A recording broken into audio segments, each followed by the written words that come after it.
Hello बच्चों, आप सभी का स्वागत है ध्यानम ऑनलाइन क्लासेस में। This is your Rupam sir from Dhyanam classes. आज आप सभी बच्चों का स्वागत है डे 16 में। डे 16 में आप सभी बच्चों का स्वागत है। आप सभी बच्चे जो क्लास 10th और 12th की तैयारी कर रहे हैं उनके लिए एक सुनहरा मौका है। ध्यानम ऑनलाइन क्लास की ओर से उनके लिए क्रैश कोर्स लॉन्च हो चुका है और बिल्कुल निःशुल्क आप लोगों से अनुरोध है जो आप वीडियो को अधिक से अधिक शेयर करें, लाइक करें, साथ ही चैनल को सब्सक्राइब करें और आप पूरा का पूरा वीडियो वॉच करें जिसके माध्यम से आपकी तैयारी बहुत अच्छी हो। यही हम लोगों का एम है, लक्ष्य है, गोल है, जो आप लोगों को अच्छा मार्क कैसे भी करके दिलवाना है, कैसे भी करके आपको लाना है। उस तरह का हम लोग कंटेंट यहाँ लेकर के आए हैं जो आपके एग्जाम में एक भी क्वेश्चन जो है हमारे कंटेंट से बाहर नहीं हो सकता है। इस चीज़ को आप लोग ध्यान में रखें और चलिए वीडियो को आगे बढ़ाते हैं। आज हम लोग क्लास 12th इंग्लिश पोइट्री का चैप्टर 5 जो है स्टार्ट करने वाले हैं। जो चैप्टर का नाम क्या है? एन एपिताफ। क्या है चैप्टर का नाम? एन एपिताफ नाम है, जिनका कंपोजर यानी जिनको कंपोज किया गया है किसके द्वारा? वाल्टर डे ला मेयर के द्वारा जो है जिसको कंपोज किया गया है एन एपिताफ। एपिताफ क्या होता है उसके बारे में भी समझेंगे, क्या होता है एपिताफ।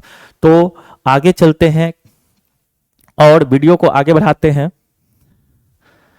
चलिए, एन एपिताफ। एपिताफ का अर्थ होता है समाधि लेख, यानी समाधि पर कोई लिखा हुआ पंक्ति, उसी को हम लोग क्या बोलते हैं? समाधि लेख बोलते हैं। समाधि उस चीज को बोला जहां पे कोई व्यक्ति की मृत्यु हो और वहां पे उसको अलग अलग समुदाय के माध्यम से, किसी समुदाय में अलग अलग समुदाय का अलग अलग प्रक्रिया होता है समाधि बनाने का। किसी में जलाया जाता है, किसी में दफनाया जाता है, अलग अलग माध्यम से। तो उनके ऊपर जो है एक जो है समाधि बना दिया जाता है और उसके ऊपर कुछ पंक्तियां जो है लिख दिया जाता है। उसी के ऊपर चर्चा जो है वाल्टर डे ला मेयर के साहब किया गया है। तो वाल्टर डे ला मेयर साहब क्या कहते हैं, चलिए समझते हैं, आगे बढ़ते हैं वीडियो को। तो सबसे पहले आज का जो मोटिवेशन है, मिले ना मिले, मिले ना मिले ये तो किस्मत की बात है। मिले या ना मिले ये तो किस्मत की बात है, लेकिन हम कोशिश ही ना करें तो ये तो गलत बात है, ये तो गलत बात है। आज का मोटिवेशन आप लोगों के लिए यही था। चलिए आगे बढ़ते हैं। चलिए, वाल्टर डे ला मेयर साहब को आप लोग देख सकते हैं, कुछ इस प्रकार से वह दिखते हैं। तो पिक्चर के माध्यम से थोड़ा आपको रिमेंबर, मैं अगर कहीं पे एग्जाम में आ जाए एन एपिताफ तो आपके दिमाग में रहना चाहिए वाल्टर डे ला मेयर साहब, ठीक है। तो इनका जन्म सबसे पहला याद रख लीजिएगा 25 अप्रैल 1873। इनका जन्म कब हुआ था? 25 अप्रैल 1873। 25 अप्रैल 1873। उसके बाद डाइड 22 जून 1956, यानी इनका मृत्यु जो है 1956 में हुआ है और इनका जन्म जो है 1873 में हुआ। दो बिंदु आप लोगों को याद रखना होगा। अकॉर्डिंग टू एग्जामिनेशन आप लोग को दो बिंदु याद रखना होगा। पहला 1873, दूसरा 1956। ये आपका उनका जन्म है, यह उनकी मृत्यु है। यह दोनों तिथि आप लोगों को, दोनों डेट याद रखना होगा बच्चों। आगे चलते हैं। Walter de la Mare was born in the village of Carlton, यानी उनका जन्म जो है कार्लटन नामक गांव में जो है हुआ है, इन केंट, और शहर का नाम है केंट, इंग्लैंड में। यानी उनका जन्म जो है, याद रखिएगा बच्चों, जो उनका जन्म कहाँ हुआ था? कार्लटन नामक गांव में, और केंट शहर का नाम था, और कंट्री तो आप लोगों को पता ही होगा, इंग्लैंड। यानी यहां से तीन चीज आप लोगों को याद रखना होगा। उनका जन्म 1873, मृत्यु 1956, मृत्यु 1956, और गांव का नाम याद रख लीजिएगा कार्लटन, शहर का नाम केंट, और कंट्री का नाम तो आप लोग को पता ही होगा, इंग्लैंड। यह तीन बिंदु आप लोग यहां से याद रखें। अगर आपके एग्जाम में आएगा तो इन तीनों बिंदु से एक प्रश्न जो है बन सकता है। आगे चलिए, कहता है he lost his father at the age of 4, और उन्होंने अपने पिता को मात्र 4 वर्ष के, जब यानी कि वाल्टर डेलामेयर साहब जब 4 वर्ष के थे उसी समय उनके पिता की मृत्यु हो जाती है। जब वाल्टर डेलामेयर साहब 4 वर्ष के थे तो उनके पिता की मृत्यु हो जाती है। तो सोच सकते हैं आप यह किस प्रकार से अपना जीवन जिए होंगे, किस प्रकार से इनका संघर्ष रहा होगा। जिस बच्चे का पिता, मात्र वह बच्चा अगर 4 वर्ष का हो और उसका पिता का मृत्यु हो जाए तो आप सोच सकते हैं जो उस बच्चे के ऊपर उनका बचपन किस प्रकार से गुजरा होगा। यह सोचिए आप, उसके बाद भी इतने महान कवि वह बने। तो इसी प्रकार आप अपने जीवन में भी अवधारणा लाइए जिससे आपका जीवन सफल हो। ठीक है, चलिए, तो यहां से ऑब्जेक्टिव भी पूछ सकता है उनके पिता की मृत्यु कब हुई थी, जब वाल्टर डेलामेयर साहब कितने वर्ष के थे। तो यहां से याद रखिएगा जब वाल्टर डेलामेयर साहब 4 वर्ष के थे तब उनके पिता की मृत्यु हो जाती है। और he is non for his sensitive concern. Sensitive concern का मतलब होता है संवेदनशील चिंताओं, यानी वह जाने जाते हैं संवेदनशील चिंताओं with the world of children, बच्चों की दुनिया, and the world of supernatural, और अलौकिकों की दुनिया, यानी वह जाने जाते हैं बच्चों की दुनिया और अलौकिकों की दुनिया के संवेदनशील चिंताओं के लिए वह जाने जाते हैं।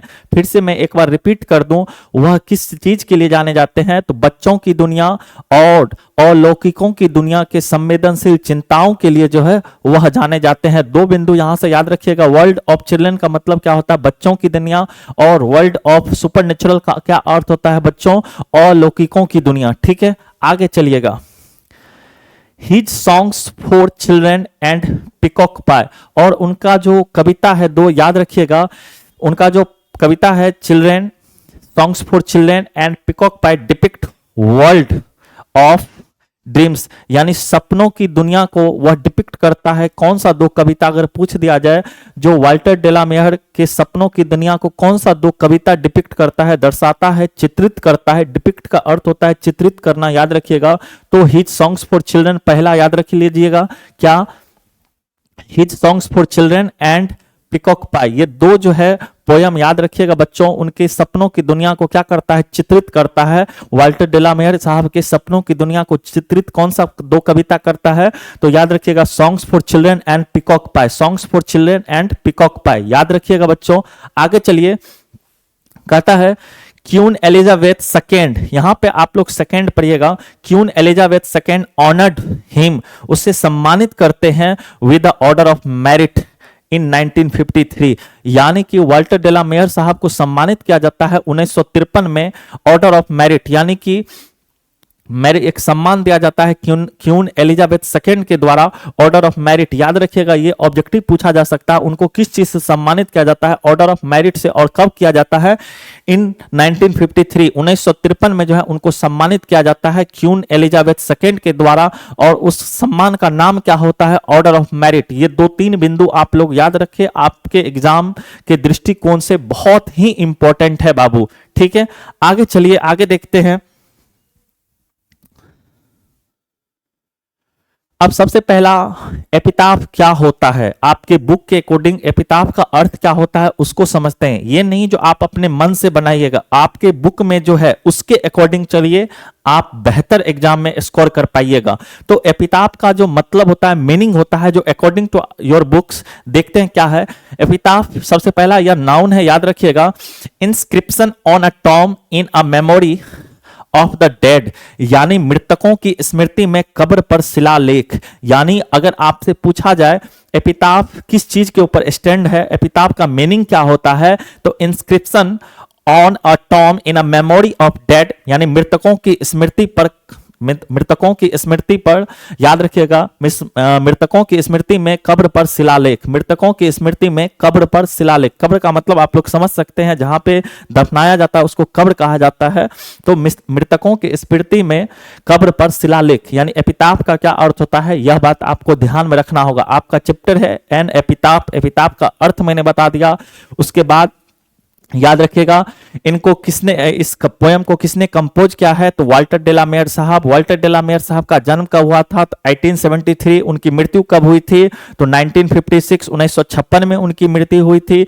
उनका जन्म कहाँ हुआ था, गांव का क्या नाम था, तो कार्लटन नामक गांव में उनका जन्म हुआ था। शहर का क्या नाम था, केंट नाम का शहर में हुआ था, और कंट्री इंग्लैंड में हुआ था। उसके बाद उनको जो सम्मान प्राप्त हुआ था वह क्वीन एलिजाबेथ सेकेंड के द्वारा, क्वीन एलिजाबेथ सेकेंड के द्वारा जो है उनको सम्मान मिला था, order of merit in 1953। Order of merit in 1953 यानी ऑर्डर ऑफ मेरिट नामक सम्मान से उनको 1953 में जो है क्वीन एलिजाबेथ के द्वारा उनको सम्मान किया जाता है। इतना बिंदु आप लोगों को याद रखना। एक और बिंदु याद रखना है, जो उनके सपनों की दुनिया को कौन सा दो पोयम जो है चित्रित करता है, डिपिक्ट करता है, तो his songs for children and peacock pie. His songs for children and peacock pie उसके सपनों की दुनिया को क्या करता है, डिपिक्ट करता है। यह भी बिंदु आप लोगों को याद रखना है। और वह किस लिए जाने जाते हैं, तो याद रखना, बच्चों की दुनिया और अलौकिकों की दुनिया के संवेदनशील चिंताओं के लिए वह जाने जाते हैं, वाल्टर डे ला मेयर साहब। इतना बिंदु बाबू आप लोगों को याद रखना होगा। चलिए आप पोयम के ऊपर चलते हैं, और एपिताफ पे जो है यानी उस कब्र पर, उस शिलालेख पर 7 पंक्ति लिखा हुआ है, उसी को यहाँ पे डिपिक्ट किया गया है। उसी को हम लोग समझने का प्रयास करते हैं, आखिर वह 7 पंक्ति क्या है, उसके माध्यम से वाल्टर डे ला मेयर साहब क्या समझाने का प्रयास करते हैं, उसके ऊपर हम लोग चर्चा करेंगे आज की क्लास में। आप लोगों से, सभी बच्चों से अनुरोध है, आप कम से कम क्लास को शेयर कीजिए, अधिक से अधिक शेयर कीजिए, और साथ ही चैनल को सब्सक्राइब कीजिए। आगे चलते हैं। चलिए, सबसे पहले, कामयाबी सुबह के जैसे होती है। कामयाबी सुबह के जैसे होती है, मांगने से नहीं जागने से मिलती है। कामयाबी सुबह के जैसी होती है, मांगने पर नहीं जागने पर प्राप्त होती है, जागने पर मिलती है। तो यह आज के लिए फिर आप लोगों के लिए मोटिवेशन था, क्योंकि आप मोटिवेट होइएगा, अधिक से अधिक अपना स्टडी पढ़ने पे दीजिएगा। चलिए आगे चलते हैं, और पहला देखिएगा, कहता है, पहला पंक्ति ध्यान पूर्वक समझिएगा, एक एक चीज को दिमाग में ठोक देंगे, ध्यान में रखिएगा। Here lies a most beautiful lady. अब ध्यान से समझिएगा, हेयर का मतलब क्या होता है बउआ, यहां। लाइज का मतलब होता है लेटा होना, लेटा होना। कहता है हियर लाइज, यहां लेटी होती थी एक मोस्ट ब्यूटीफुल लेडी, एक सबसे सुंदर महिला यहां पे लेटी होती थी। याद रखिएगा, एक सबसे सुंदर महिला यहां पे सोया हुआ करती थी, लेटी रहती थी। यहां पे देख सकते हैं, पिक्चर के माध्यम से मैंने समझाने का प्रयास किया है। तो प्रथम पंक्ति में आप देखिएगा, here lies a most beautiful lady, यहां एक सबसे सुंदर महिला जो है पड़ी रहती थी, लेटी रहती थी। आगे देखिएगा, कहता है light of step and heart was she, और वह किस प्रकार की, तो यहां पे देखिएगा, यहां से यहां तक एक फ्रेज है, याद रखिएगा, light of step and heart, light of step and heart. ध्यान से देखिएगा, इसका मीनिंग क्या होता है, तो had the habit of moving here and there and had no commitment, यानी इधर उधर घूमने की आदत थी और उस पर किसी भी प्रकार का प्रतिबद्धता नहीं था। यानी वह एक घुमंतु किस्म की लेडी थी, एक घुमंतु किस्म की औरत थी, उस पर किसी भी प्रकार का जो है प्रतिबंध नहीं लगा हुआ था। उसी को हम लोग क्या बोलते हैं, light of step and heart. यह एक फ्रेज है, वाक्यांश है, इस बात को आप ध्यान में रखें। और फिर से मैं एक बार समझाने का प्रयास करता हूं, ध्यान से देखिएगा, प्रथम 2 पंक्ति में कह रहा है here lies a most beautiful lady, यहां एक सबसे सुंदर महिला लेटी रहती थी, light of step and heart was she, और वह कैसी थी, वह घुमंतु किस्म की औरत थी, वह घूमते फिरते रहती थी। आगे कहा जा रहा है, देखिएगा अगला, आई थिंक, मुझे लगता है, मैं सोचता हूं, she was the most beautiful lady, वह सबसे खूबसूरत महिला है। यानी कवि के अकॉर्डिंग कहता है, मुझे लगता है वह सबसे खूबसूरत महिला थी, वह सबसे खूबसूरत महिला थी। यहां देख सकते हैं, एक खूबसूरत महिला का पिक्चर भी मैंने लगाया है, ध्यान से समझिएगा। और कहता है that ever was in the west country. अब यहां वेस्ट कंट्री का मतलब क्या होता है, समझिएगा, यूरोपीय देशों को वेस्ट कंट्री कहा जाता है। यूरोपीय देशों को क्या कहा जाता है, वेस्ट कंट्री कहा जाता है। जो कभी यूरोपीय देश में पाई जाती थी, मिलती थी, वह सबसे सुंदर महिला, यह जो है सेकेंड जो है दो दो लाइन करके मैंने समझाने का प्रयास किया है। तो पहला लाइन में कह रहा आई थिंक, मुझे लगता है, she was most beautiful lady, वह सबसे सुंदर महिला थी, and that ever was in the west country, जो कभी पश्चिम के देशों में पाई जाती थी। जो पश्चिम कंट्री है वह यूरोपीय कंट्री में पाई जाती थी। आगे देखिए,